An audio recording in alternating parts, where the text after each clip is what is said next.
أعوذ بالله من الشيطان الرجيم بسم الله الرحمن الرحيم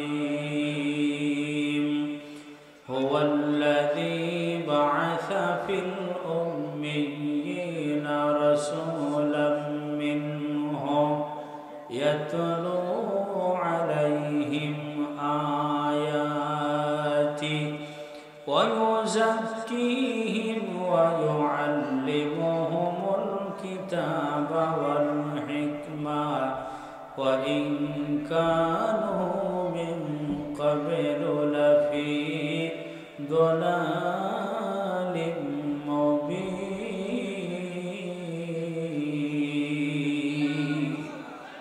জবান খুলে দারাজ কণ্ঠে আরো জোরে বলে আল্লাহু আকবার। আল্লাহর বান্দারা আল্লাহ রাব্বুল আলামিন এই পৃথিবীতে কয়েকটি জায়গাকে বড় পছন্দ করেন। আল্লাহ তাআলা কয়েকটি জায়গাকে বড় মহব্বত করেন এবং আল্লাহর মহব্বতের বান্দা এই পৃথিবীতে যারা বসবাস করে তারা কিন্তু এই জায়গার সঙ্গে সম্পর্ক রাখে। আল্লাহ রাব্বুল আলামিন এই পৃথিবীতে সব থেকে যে জায়গাটাকে বেশি মহব্বত করেন, যেটা পছন্দ করেন, আল্লাহ তাআলা নিজেই ঘোষণা দিয়েছেন আহাব্বুল বিলাদি ইলাল্লাহি মাসাজিদুহা ওয়া আবগাদুল বিলাদি ইলাল্লাহি আসওয়াকুহা। আল্লাহ নবী ডাক দিয়ে বলেন, রে পৃথিবীর মানুষেরা, আল্লাহর কাছে সব থেকে মহব্বতের এবং সব থেকে প্রিয় জায়গা হলো মসজিদ, আর সব থেকে নিকৃষ্টতম অপছন্দের জায়গা হলো বাজার। বলুন তো, সব থেকে পছন্দের জায়গা, পছন্দের ঘর কোনটা? আর সব থেকে নিকৃষ্ট জায়গা কোনটা? বাজার। কারণটা কি? নিঃসন্দেহে কিছু না কিছু কারণ তো আছেই। মসজিদে গেলে পরে মানুষ কিন্তু দুনিয়ার সমস্ত কিছু ভুলে যায়। মসজিদে গেলে মানুষ পরকাল নিয়ে চিন্তা ভাবনা করে। মসজিদে গেলে মানুষ, তাকে মরতে হবে, একদিন আল্লাহর সম্মুখে হাজিরা দিতে হবে, আল্লাহর সঙ্গে তার মোলাকাত হবে, তার জন্যে হাসর আছে, পুলসিরাত আছে, মিজান আছে, জান্নাত জাহান্নামের বিষয় রয়েছে। এই সবগুলি কিন্তু মসজিদে গেলে মনে হয়ে যায়। কথা ঠিক কিনা জোরে বলুন।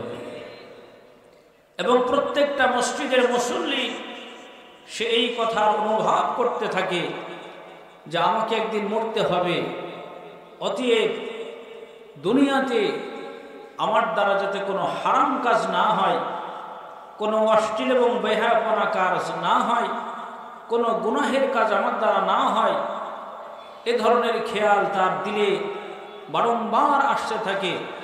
এবং মসজিদে যাওয়ার পরে সে যখন সালাত আদায় করে তার মনে একটা আত্মতৃপ্তি আসে, এক ধরনের প্রশান্তি আসে এবং সে মনে করে আমি একটু পবিত্র হয়ে গেলাম, ফ্রেশ হয়ে গেলাম। কথা ঠিক কিনা জোরে বলো।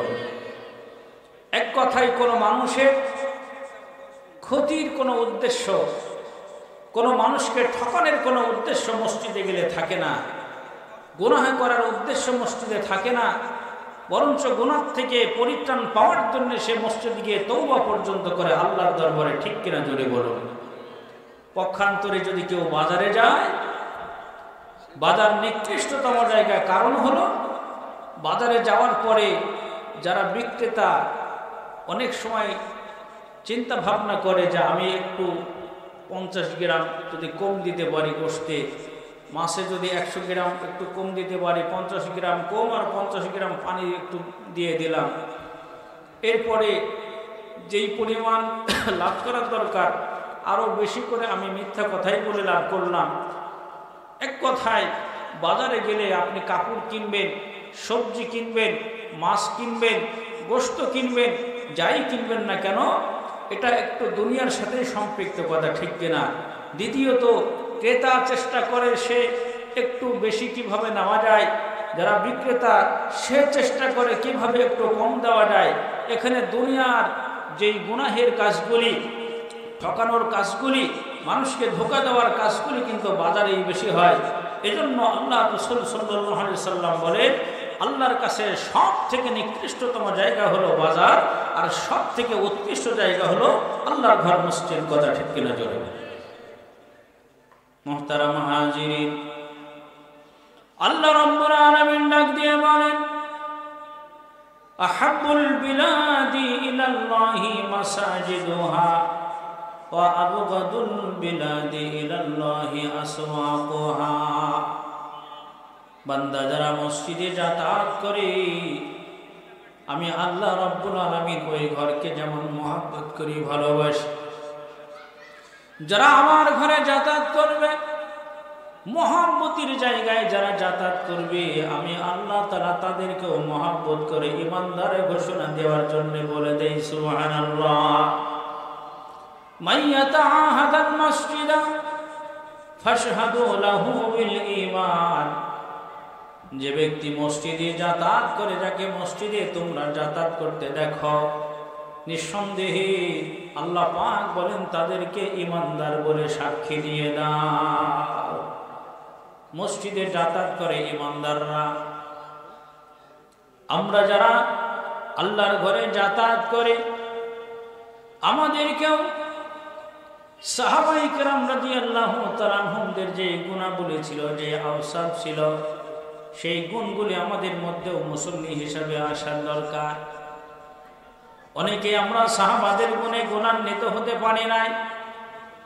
সেই গুণ কি ছিল? ইতিহাস প্রমাণ করে, কোন সাহাবা যদি মসজিদে যাইতেন, আর কোন ব্যক্তি প্রয়োজনে যদি ওই বাড়িতে গিয়ে জিজ্ঞাসা করতেন, অমুকে বাড়ি আছে নাকি, বাড়ির থেকে আওয়াজ আসতো না, তিনি তো মসজিদে হাজির হয়েছেন, মসজিদে গিয়েছেন। জিজ্ঞাসা করা হতো কখন ফিরবে, কখন বাড়িতে আসবে। বাড়ির থেকে উত্তর আসতো, এটা আমরা বলতে পারি না, কারণ আল্লাহর মহব্বতের ঘরে আল্লাহর সঙ্গে মহব্বত করার জন্য আমাদের বাড়িওয়ালা গিয়েছে, জানি না কোন সময় সে আবার বাড়িতে ফিরে আসবে। পক্ষান্তরে যদি ওই সাহাবা আবার বাজারে যাইতেন, বাজারে চলে যাওয়ার পরে কোন ব্যক্তি যদি বাড়িতে এসে জিজ্ঞাসা করত, অমুকে বাড়ি আছে নাকি, বাড়ির থেকে উত্তর দেওয়া হতো, তিনি তো বাড়িতে নাই, বাজারে গিয়েছেন। কখন আসবেন তিনি? আল্লাহর বান্দারা বাড়ির থেকে উত্তর আসতো, একটু অপেক্ষা করেন, অত তাড়াতাড়ি, অত দ্রুতই সে বাজার থেকে ফিরে আসবে, খুব তাড়াতাড়ি বাজার থেকে ফিরে আসবে। কারণটা কি? কারণ হলো বাজার নিকৃষ্ট জায়গা, তাই সাহাবায়ে কেরাম সেখানে বেশি সময় দিতেন না, বেশি সময় কাটাতেন না। আল্লাহর ঘর সব থেকে উৎকৃষ্ট জায়গা, এই জন্যে সাহাবায়ে কেরাম বেশি বেশি আল্লাহর ঘরে সময় কাটাতেন, ঠিক কিনা?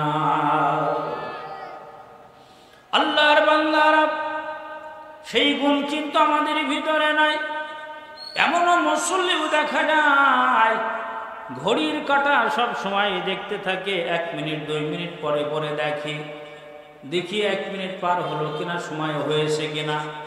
সে মনে করে আমি আল্লাহর ঘরে আসছি, যত দ্রুত বাহির হতে পারবো ততই দুনিয়ার কাজে আমি মশগুল হয়ে যাব।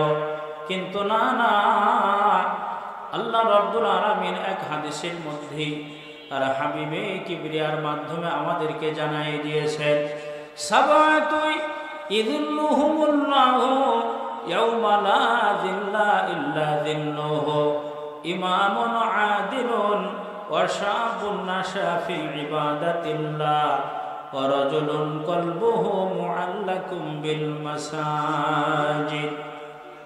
আল্লাহর পয়গম্বর ডাক দিয়ে বলেন, এই আমার উম্মতেরা শোনো, আল্লাহ রাব্বুল আলামিন সাত প্রকারের মানুষকে হাসরের ময়দানে যেদিন কোনো ছায়া থাকবে না, একমাত্র ছায়া থাকবে আল্লাহ পাকের আরশের ছায়া। ওই আল্লাহ পাকের আরশের ছায়া ব্যতি রেখে যেদিন কোনো ছায়া থাকবে না, সেই দিন আল্লাহ রাব্বুল আলামিন সাত প্রকারের মানুষকে আরশের ছায়ার তলে আশ্রয় দান করবেন। বলুন সুবহানাল্লাহ। কয় প্রকারের মানুষকে? সাত প্রকারের মানুষকে আল্লাহ তাআলা আরশের ছায়ার তলে আশ্রয় দিবেন, যেই দিন আরশের ছায়া বাদে কোনো ছায়া আর থাকবে না। সেই দিন আল্লাহ তাআলা সাত প্রকারের মানুষকে আরশের নিচে ছায়া দিবেন।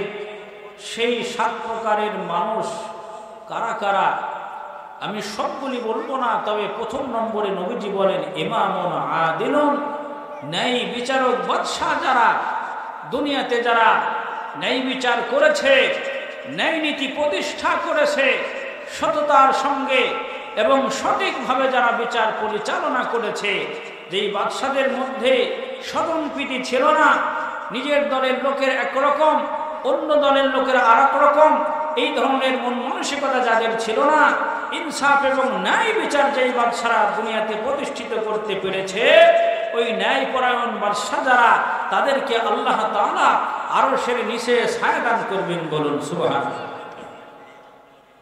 দুই নম্বরে ওয়াশাবুন নাশা ফি ইবাদাতিল্লাহ, ওই যুবক যেই যুবক তার রাত্রি অংশটা রাত্রিবেলায় আল্লাহর ইবাদতের মধ্যে কাটাই দিয়েছে, আল্লাহ পাকের ইবাদতের মধ্য দিয়ে রাত কাটিয়ে দিয়েছে, এই যুবককেও আল্লাহ তাআলা আরশের ছায়ার তলে আশ্রয় দান করবেন। বলা যায় না সুবহানাল্লাহ। আল্লাহর বান্দারা, তিন নম্বরে যাদেরকে আল্লাহ তাআলা আরশের ছায়ার নিচে আশ্রয় দিবেন, আল্লাহর নবী ডাক দিয়ে বলেন ওয়াকলবুহু মুআল্লাকুম বিল মাসাজিদ, যাদের অন্তরখানা আল্লাহর ঘর মসজিদের সঙ্গে লটকানো থাকতো। কখন আজান হবে আর আমি আল্লাহ পাকের ঘরে হাজিরা দিয়ে দিব, আমি নামাজের জন্য ছুটে যাব, নামাজের জন্য দৌড়িয়ে যাব, আল্লাহর সঙ্গে মহব্বত করব, আল্লাহর সাথে আমি ভালোবাসা করব, ওই ভালোবাসার ঘরে আল্লাহ পাকের পছন্দের ঘরে আমি হাজিরা দিব। নবীজি ডাক দিয়ে বলেন ওয়াকলবুহু মুআল্লাকুম বিল মাসাজিদ, যাদের অন্তরখানা আল্লাহর ঘর মসজিদের সঙ্গে ঝুলন্ত থাকতো, লটকানো থাকতো। বিষয়টা এমন হতে পারে, আমি হয়তো একজন ব্যবসায়ী মানুষ, আমি ব্যবসায়িক হিসাবে ব্যবসা প্রতিষ্ঠান পরিচালনা করতেছে, যখন আজান হয়ে গেল আমি আল্লাহর মহব্বতে আমার ব্যবসা প্রতিষ্ঠানকে বন্ধ করে দিলাম, আমি ব্যস্ত হয়ে গেলাম, ব্যবসা রেখে আল্লাহ পাকের ঘরে আমি হাজিরা দিয়ে দিলাম। আমি যদি চাকরিজীবী হয়, আমার যেই ডিপার্টমেন্টে চাকরি, আমি সেখানে ছুটি নিয়ে আজানের সঙ্গে সঙ্গে আমি নামাজের জন্য মসজিদে হাজির হয়ে গেলাম। আমার চাকরির জায়গায় চাকরি থাকলো, ব্যবসার জায়গায় ব্যবসা থাকলো।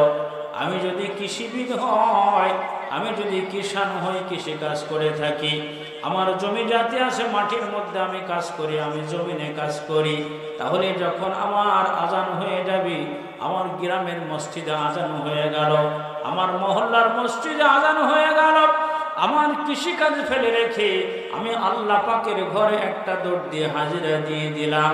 আমার আল্লাহ পাক ডাক দিয়ে বলে, ওরে ব্যবসায়ী, তোমার ব্যবসার ভিতরে আমি আল্লাহ পাক বরকত দিব, যেহেতু তোমার অন্তরটা আমার ঘর মসজিদের সঙ্গে লটকানো আছে। ওরে চাকরিজীবী, আমার ঘরের সঙ্গে তোমার অন্তরটা লটকানো থাকার কারণে আমি আল্লাহ পাক তোমার চাকরিতে বরকত দিয়ে দিব। শুধু তাই নয়, তোমার কৃষি ক্ষেতের মধ্যে আমি আল্লাহ তাআলা বরকত দিয়ে দিব, যেহেতু আজান শুনে তুমি সঙ্গে সঙ্গে আমার ঘরের দিকে তুমি দৌড়ে গেছো। আল্লাহর বান্দা বান্দেরা, আল্লাহর নবী ডাক দিয়ে বলেন ওয়া কলবুহুম মুআল্লাকুম বিল মাসাজিদ, যাদের অন্তরখানা আল্লাহর ঘর মসজিদের সঙ্গে লটকানো থাকবে। হতে পারে ব্যবসায়ী, হতে পারে চাকরিজীবী, হতে পারে একজন কৃষি কাজ করেওয়ালা। আল্লাহ রাসূল বলেন এই প্রকারের মানুষ যারা হবে আল্লাহ রাব্বুল আলামিন যেদিন আরশের ছায়া বাদে আর কোনো ছায়ায় থাকবে না, এদেরকে আল্লাহ পাক মহব্বত করে আরশের ছায়ার তলে আশ্রয় দিয়ে দিবে। আজব মসজিদ মিসালে বাইতে মামুর, আজব মসজিদ মিসালে বাইতে মামুর, ইলাহি তা আবাদার আদিরে নূর, ইলাহি তা আবাদার আদিরে নূর। বাজাহির সেজ, আমরা মনে করি বাহ্যিকভাবে সেজদা দিয়ে আমরা আল্লাহর ঘর মসজিদ যেটা মাটির তৈরি অথবা সেটা ইট আর সিমেন্ট দিয়ে তৈরি হয়েছে, খোয়া আর সিমেন্ট দিয়ে তৈরি হয়েছে, টাইলস দিয়ে তৈরি হয়েছে, আমরা মনে করি মাটির ওপরে সেজদা দিই, অথবা আমরা শানের ওপরে সেজদা দিই, মনে করি আমরা টাইলসের ওপরে সেজদা দিই। বাজাহের আমরা বাহ্যিক দৃষ্টিতে মনে করি মাটির ওপরে সেজদা দিচ্ছি, কিন্তু আল্লাহ রাব্বুল আলামিন বলে বান্দারে যখন তুমি সেজদা দাও আমার ঘরে গিয়ে সেজদা দিলে ওই সেজদা মাটিতে পড়ে না, কেমন যেন সেজদাটা আমার আরশের উপরে এসে পড়ে না। আমি আল্লাহ বড় খুশি হয়ে যাই। বাজান দে আল্লাহ রাব্বুল আলামিন ডাক দিয়ে বলেন যাদের অন্তরখানা আল্লাহর ঘর মসজিদের সঙ্গে লটকানো থাকবে আমি আল্লাহ রাব্বুল আলামিন তাদেরকে আরশের ছায়ার তলে আশ্রয় দিয়ে দিব। শুধু এখানে ক্ষান্ত নয়, আল্লাহর হাবিব অনেক হাদিসের মধ্যে আমাদেরকে বলে দিয়েছেন মান বানা লিল্লাহি মসজিদা বানাল্লাহু লাহু বাইতান ফিল জান্নাহ, যে ব্যক্তি আল্লাহর জন্য মসজিদ নির্মাণ করে আল্লাহ রাব্বুল আলামিন তার জন্য আল্লাহু আকবার জান্নাতের ভিতরে একটা বাড়ি তৈরি করে দেয়। যে আল্লাহর জন্য মসজিদ নির্মাণ করে আল্লাহ পাক জান্নাতে তার জন্য কি তৈরি করেন? বাড়ি তৈরি করেন। রুম আর বাড়ির ভিতরে কিন্তু পার্থক্য আছে। একটা রুম বা আমরা কামরা বলি, একটা রুমকে আমরা সেটাকে রুম বলি, কিন্তু বাড়ি হয়তো 100টা রুম নিয়ে 100টা কামরা নিয়ে একটা বাড়ি হতে পারে। এবং বাড়ি যেটা হয় সেই বাড়িতে কিন্তু একটা উঠান থাকে, সেই বাড়ির বারান্দা থাকে, টিউবওয়েলের জায়গা আলাদা থাকে, ছাগল গরু মানে এইভাবে যে সমস্ত প্রাণী আসে এগুলি পশু পক্ষী প্রাণী পোষার জন্যে আলাদা একটা জায়গা থাকে, তার একটা প্রাচীর দেওয়া থাকে। এই সবগুলোই কিন্তু বাড়ি হয়। রুম দিবেন না আল্লাহ তাআলা। মসজিদ নির্মাণকারী যারা, মসজিদকে মহব্বত করবে যারা, আল্লাহ তাআলা তাদেরকে একটা বাড়ি দান করবেন। বলা যায় না সুবহানাল্লাহ। মুহতারাম, বলছিলাম পৃথিবীতে সব থেকে দামি জায়গা হলো আল্লাহর ঘর মসজিদ। কয়েকটি মহব্বতের জায়গা, কয়েকটি দামি জায়গা আল্লাহর কাছে, তার মধ্যে 1 নম্বরে মসজিদ। আল্লাহ রাব্বুল আলামিন এমর্মে পবিত্র কোরআনুল কারীমের মধ্যে বলে দিয়েছেন ইন্নামা ইয়া'মুরু মাসাজিদাল্লাহি মান আমানা বিল্লাহি ওয়াল ইয়াউমিল আখির। যারা পরকালকে বিশ্বাস করে, আল্লাহ পাকের উপর যারা ঈমান নিয়ে এসেছে, তারাই কিন্তু আল্লাহর ঘর মসজিদকে দেখভাল করে, আল্লাহর ঘর মসজিদকে তারা আবাদ করে, তারা মেরামত করে, নির্মাণ করে। এজন্য আমরা প্রথম নম্বর যেই কথা আমি বলতে চাচ্ছি সেটা হলো পৃথিবীতে আমাদের সব থেকে সম্পর্ক থাকবে যেই জায়গার সঙ্গে, সেই জায়গার নাম হলো মসজিদ। ইনশাল্লাহ আমরা রাজি আছি তো? আল্লাহ তাআলা কবুল করুন, বলুন আমিন। 2 নম্বরের জায়গারে বানান, যেই জায়গার সঙ্গে ঈমানদারদের সম্পর্ক হওয়া দরকার, যেই জায়গাটা আল্লাহ পাকের কাছে বড় মহব্বতের জায়গা, আল্লাহ নবীর কাছে বড় মহব্বতের জায়গা, যেই জায়গার সাথে সম্পর্ক রাখলে এবং ওই জায়গায় যারা অবস্থান করে তাদের সঙ্গে সম্পর্ক রাখলে আল্লাহ রাব্বুল আলামিন মহব্বত করেন, আল্লাহ রাসূল মহব্বত করেন। বলুন সুবহানাল্লাহ। সেই জায়গার নাম হলো মাদ্রাসা। মাদ্রাসা এমন একটি জায়গা যেই জায়গাতে আল্লাহু আকবার আল্লাহ পাকের কোরআনের শিক্ষা দেওয়া হয়। কোরআনের শিক্ষা যেখানে দেওয়া হয় ওই জায়গাটা কিন্তু সাধারণ কোনো জায়গা থাকে না, ওটা অত্যন্ত মুবারক জায়গা হয়, আল্লাহ পাকের বড় প্রিয় জায়গা হয়ে যায়, আল্লাহ রসুলের বড় প্রিয় জায়গা হয়ে যায়। ওই জায়গায় যারা অবস্থান করে আল্লাহু আকবার, তাদেরকে তালেবে ইলম বলা হয়, তারা বড় দামি, তাদের সাথে সম্পর্ক রাখলে আমরাও দামি হয়ে যাব। আল্লাহর নবী ডাক দিয়ে বলেন, মান ক্বরাআল কোরআন ওয়া আমিলা বিমা ফীহি উলমিসা ওয়ালিদাহু তাজা ইয়াউমাল কিয়ামা। আল্লাহু আকবার। আল্লাহর নবী বলেন, যারা কোরআন পড়বে এবং সেই অনুযায়ী আমল করবে, আল্লাহ রাব্বুল আলামিন নিজ দায়িত্বে তাদেরকে জান্নাতের মধ্যে ঢোকায় দিবে। আল্লাহ পাক নিজ দায়িত্বে জান্নাতে ঢোকাবেন, এটা অন্য হাদিস দ্বারা প্রমাণ হয়। আল্লাহ নবী বলেন, মান ক্বরাআল কুরআনা ফাস্তাযহারাহু ফাআহাল্লা হালালাহু ওয়া হাররামা হারামাহু আদখালাহুল্লাহুল জান্নাহ ওয়া শাফাআহু ফি আশারাতিন মিন আহলি বাইতিহি কুল্লুহুম ক্বাদ ওয়াজাবাত লাহুমুন নার। আল্লাহ নবী ডাক দিয়ে বলেন, হে আমার উম্মতেরা শোনো, যে ব্যক্তি কোরআন পড়ে এবং কোরআনকে প্রচার প্রসার করে, কোরআনের যত হালাল আছে সেইগুলিকে হালাল হিসেবে মানে, আর হারামগুলিকে হারাম জেনে বর্জন করে দেয়, সেগুলিকে সে পরিত্যাগ করে, আল্লাহ রাব্বুল আলামিন নিজ দায়িত্বে ওয়াশাফাহু ফি আশারাতিন মিন আহলি বাইতিহি কুল্লুহুম ক্বাদ ওয়াজাবাত লাহুমুন নার।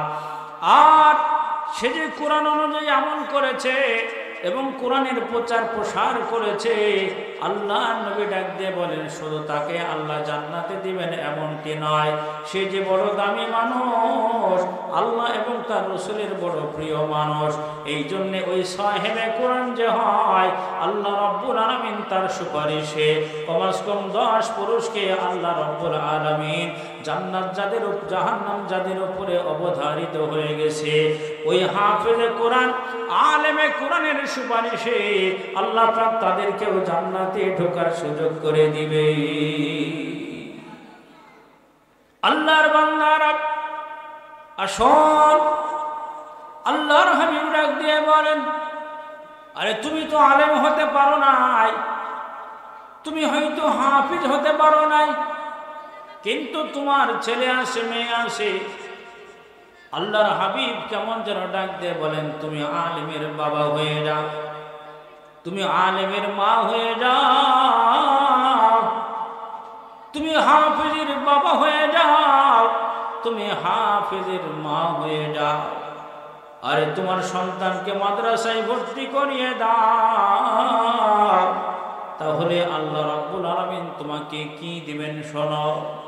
তুমি নিজে আলেম হতে পারো না, কিন্তু তোমার মেয়েকে ওই দারুল উলুম খাদিমুল ইসলাম মহিলা মাদ্রাসায় ভর্তি করে দিয়েছো, তুমি আলেম হতে পারো নাই, তোমার মেয়েকে তুমি মহিলা মাদ্রাসায় ভর্তি করে দিয়েছ, তুমি আলেম হতে পারো নাই, তোমার সন্তানকে তোমার ছেলেকে তুমি খাদিমুল ইসলাম পুরুষ বিভাগে ভর্তি করে দিয়েছ, এইভাবে তোমার মেয়েকে আলেমা বানিয়েছ, তোমার ছেলেকে আলেম বানিয়েছ, তুমি নিজে হাফিজ হতে পারো নাই, তোমার সন্তান সন্ততিকে তুমি হাফেজা বানিয়েছ, তুমি নিজে হাফেজ হতে পারো নাই, সন্তানকে কষ্ট করে মেহনত করে পরিশ্রম করে অর্থ পয়সা খরচ করে হাফেজা বানিয়েছ।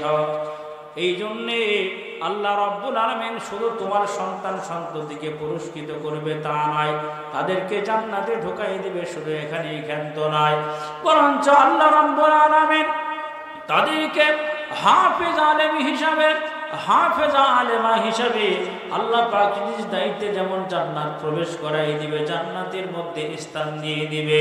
আল্লাহ পাক ডাক দিয়ে বলেন, ওই হাফেজা আলেম আলেমার মা বাবাকেও আমি আল্লাহ তাআলা বঞ্চিত করব না।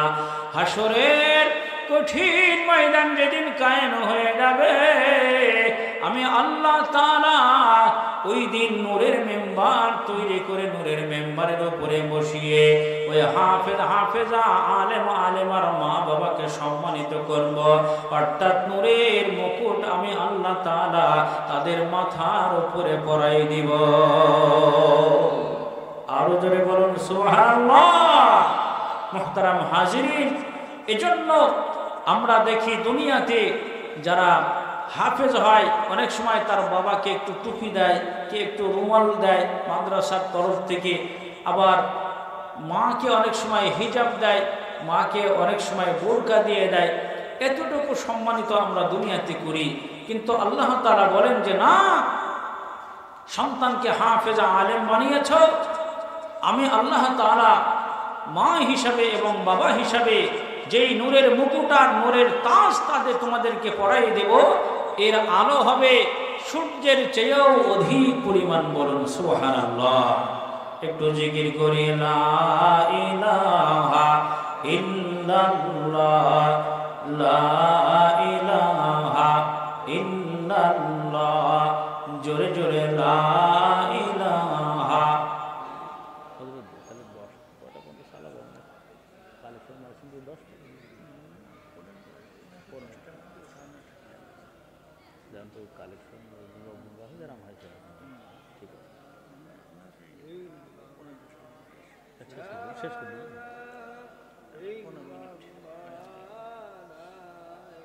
মোহাম্মতে লা ইলাহা ইল্লাল্লাহ, লা ইলাহা ইল্লাল্লাহ, লা ইলাহা ইল্লাল্লাহ,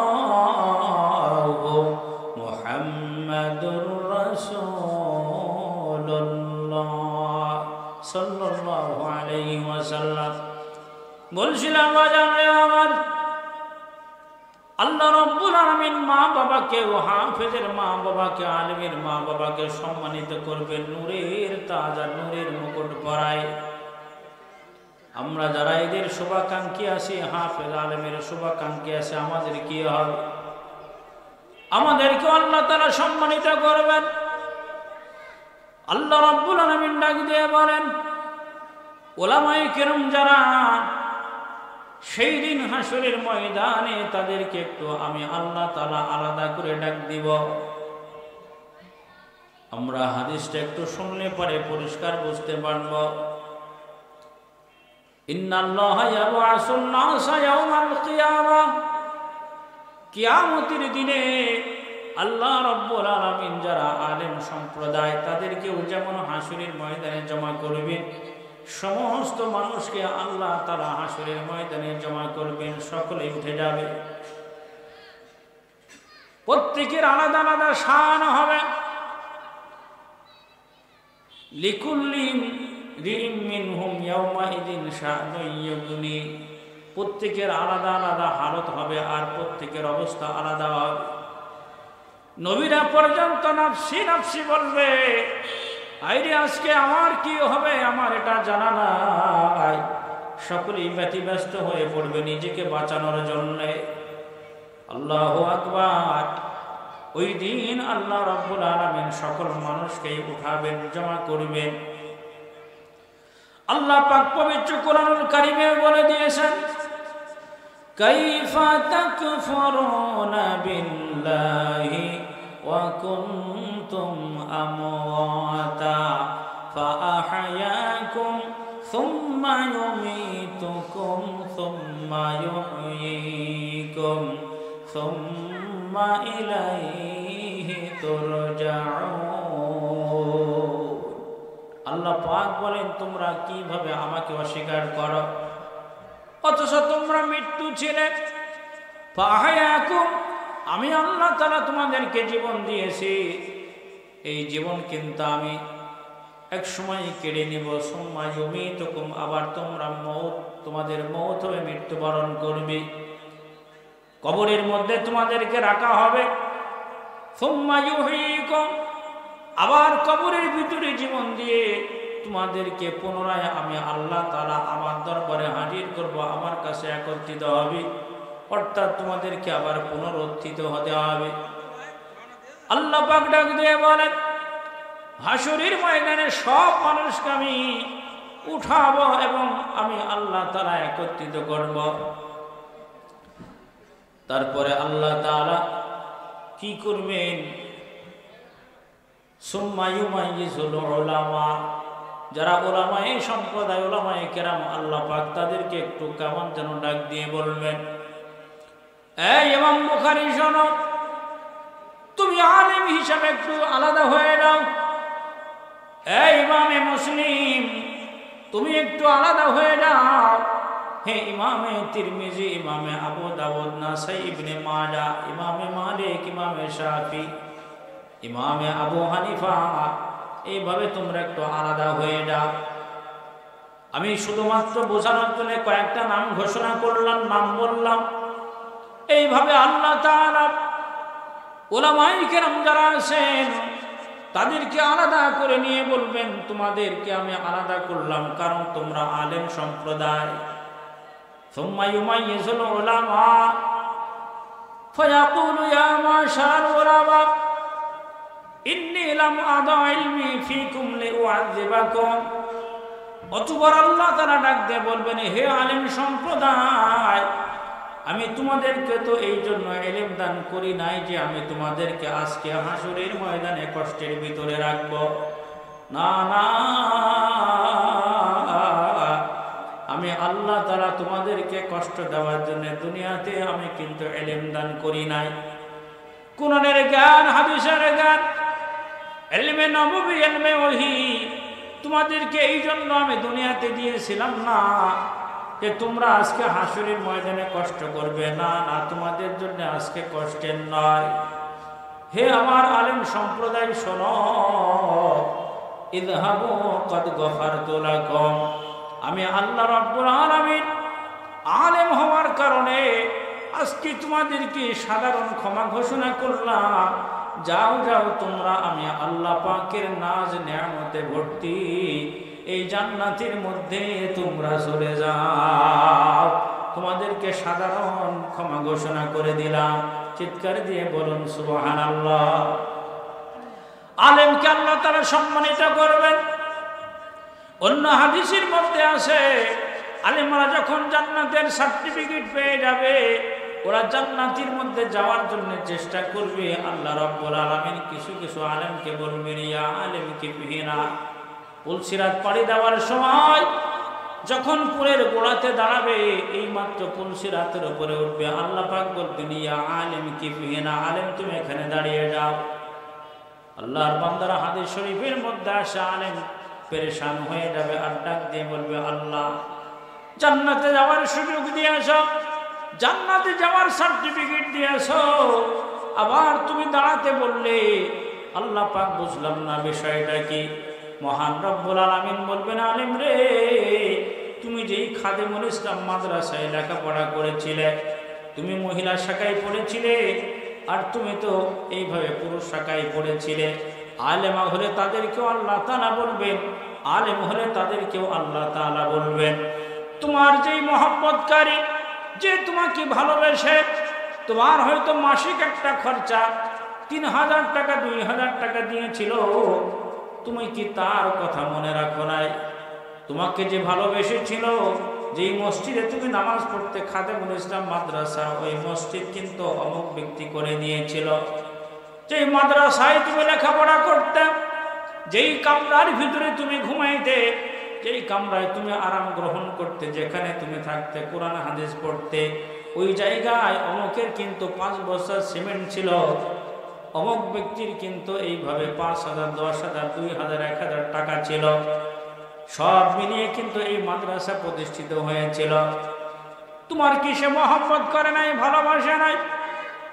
হে আলেম শোনো, ও আলেমা শোনো, তুমি যদি আজকে সুপারিশ করো ওই মহব্বতকারী ব্যক্তির জন্য, যে টাকা দিয়ে মাদ্রাসা করে দিয়েছিল, মসজিদ করেছিল, আর ওই মাদ্রাসা মসজিদ তুমি আরাম আয়েশ করেছিলে, সেখান থেকে তুমি লাভবান হয়েছিলে, আজকে তুমি একাকী জান্নাতে যাও, আমি আল্লাহ তাআলা তোমার জন্য সুযোগ করে দিলাম।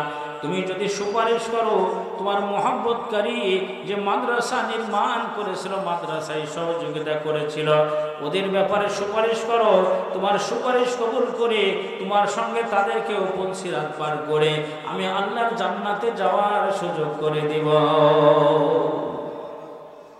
আল্লাহর বান্দারা আলেমরা যে সুপারিশ করতে পারবেন, অন্য হাদিস যারা প্রমাণ হয়, আল্লাহর নবী বলেন ইয়াশফাউ ইয়াউমাল কিয়ামাতি সালাসা, তিন প্রকারের মানুষ কিয়ামতের দিনে সুপারিশ করবে। এই হাদিসের মধ্যে তিন ধরনের মানুষের কথা বলা আছে। এক নম্বর হলো আল আম্বিয়া, নবীগণ কিন্তু সুপারিশ করবেন, উম্মতের জন্য নবীরা সুপারিশ করবেন।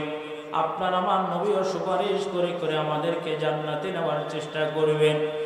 দুই নম্বরে সুম্মাল উলামা, আলেম সম্প্রদায় যারা, এরাও কিন্তু সুপারিশ করে আল্লাহ পাকের জান্নাতে তার মহব্বতের লোকদেরকে নিয়ে যাবে, আপনজন যারা তাদেরকে নিয়ে যাবে। সুম্মা শুহাদা, তিন নম্বরে যারা শহীদ, আল্লাহর রাস্তায় যারা শাহাদাত বরণ করেছে, ইসলামের জন্যে আন্দোলন করতে গিয়ে, ইসলাম প্রতিষ্ঠিত করতে গিয়ে যারা নিজের বুকের রক্ত আল্লাহু আকবার রাজপথের মধ্যে ঢেলে দিয়েছে, নিজের বুকের তাজা রক্তকে বিসর্জন দিয়েছে, নিজের জীবনটাকেও কুরবানি দিয়েছে, উৎসর্গ করেছে, এই শহীদ যারা, এরাও কিন্তু সুপারিশ করে করে আপনজন মহব্বতদেরকে জান্নাতের মধ্যে নিয়ে যাবে।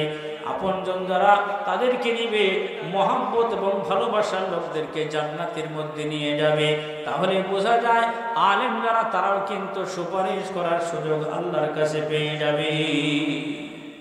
এই জন্য মুহতারাম, যেই মাদ্রাসায় আমরা হাজির হয়েছি, এই মাদ্রাসায় তো আলেম তৈরি করা হয়। বাদ রমজান অর্থাৎ আগামী রমজান মাস থেকে ঘোষণা দেওয়া হয়েছে এই মাদ্রাসায় দাওরায়ে হাদিস করা হবে। বলুন সুবহানাল্লাহ। অর্থাৎ দাওরায়ে হাদিস যে মাদ্রাসাতে হয়, সেখানে সিয়াসত্তার যেই হাদিসের কিতাব আছে, বুখারী থেকে শুরু করে সিয়াসত্তার প্রত্যেকটা হাদিসের কিতাব সেখানে পড়ানো হয়।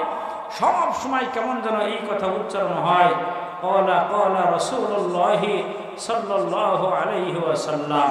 একটা মোবারক ক্লাস, এই ক্লাসের নাম হলো দাওরায়ে হাদিস। যেই দাওরায়ে হাদিসে বারংবার নবীর উপরে দরুদ শরীফ পাঠ করা হয়। এই কিতাব অর্থাৎ বুখারী শরীফ এই মাদ্রাসায় ইনশাআল্লাহ আগামী রমজান থেকেই শুরু হবে এবং রমজানের পরপরই যেই ক্লাস শুরু হবে সেদিন থেকে বুখারীর সবক শুরু হয়ে যাবে। মুহতারাম হাজিরিন, সকলেই বলে আলহামদুলিল্লাহ, লিল্লাহি তাকবীর, নারায়ে তাকবীর। আমরা দেখতে পাচ্ছি আমাদের মাঝে আল্লাহ পাকের অনেক মেহমান হাজির হয়েছেন, সকলেই বলুন আলহামদুলিল্লাহ। আমরা নিজেদের জায়গাগুলো ইনশাআল্লাহ একটু মেহেরবানি করে আমরা সামনে বসে যাই, নিজেদের জায়গাগুলো আমরা সুন্দর করে ইনশাআল্লাহ আমরা আসন গ্রহণ করি, জায়গাগুলো ঠিক করে নিই। একটু জিকির করি লা ইলাহা ইল্লাল্লাহ, জোরে জোরে লা ইলাহা লা ইলাহা ইল্লাল্লাহ। আমরা বসে পড়ি ইনশাআল্লাহ সকলে। লা ইলাহা ইল্লাল্লাহ, জোরে জোরে লা ইলাহা ইল্লাল্লাহ, লা ইলাহা। যারা ওয়াজ শুনতে এসেছেন তারা সবাই মাদ্রাসার ভিতরে চলে আসুন। আমাদের প্রধান মেহমান আমাদের মাঝে উপস্থিত হয়েছেন, আমাদের প্রধান বক্তা উপস্থিত হয়েছেন। আপনারা সবাই মাদ্রাসার ভিতরে আসুন, আর সবাই খালি জায়গাগুলো একটু পূরণ করুন। সবাই একটু বসে পড়ুন, দয়া করে, দেখতে খারাপ লাগছে, সবাই একটু বসে পড়ুন। মুহতারাম হাজিরিন, আমাদের মুরব্বী যে কথা বললেন যে আমরা সকলেই বাম দিকের লোকগুলো একটু বসে পড়ুন। সকলেই জায়গা করে নিয়ে আমার জায়গাতে আমি বসি, আল্লাহ তাআলা বরকত দিবেন। যে একটু জিকির লা ইলাহা ইল্লাল্লাহ, জোরে জোরে লা ইলাহা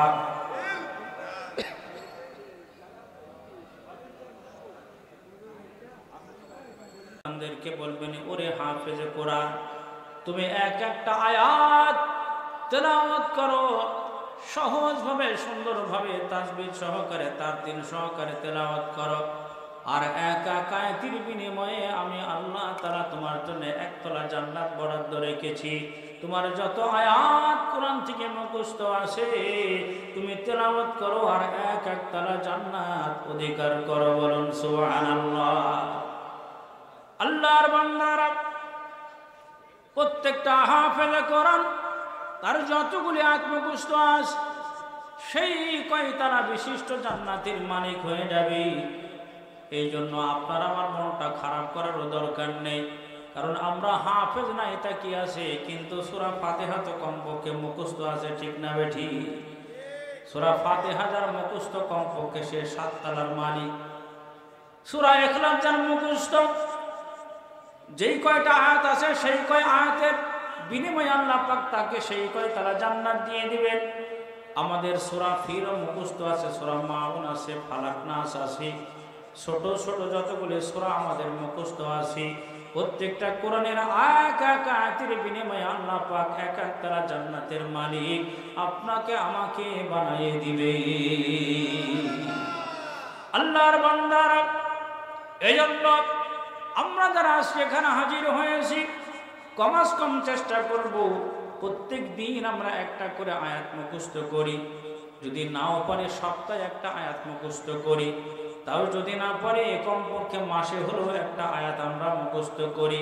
তাও 12 মাসে 1 বছর হয়, আমি যদি 60 বছর বা 50 বছর হায়াত পাই, অনেক তালা জান্নাতের মালিক কিন্তু আমি দুনিয়াতে হয়ে যাব, ঠিক কিনা? আসুন আল্লাহ রাব্বুল ইজ্জাত ওয়াল জালাল হাফেজে কোরআন তাদেরকে বলবেন, তোমার যতগুলো আয়াত মুখস্থ আছে সেই তলা বিশিষ্ট জান্নাতের মালিক তুমি হয়ে যাবে। পড়ো আর চলো, পড়ো আর চলো।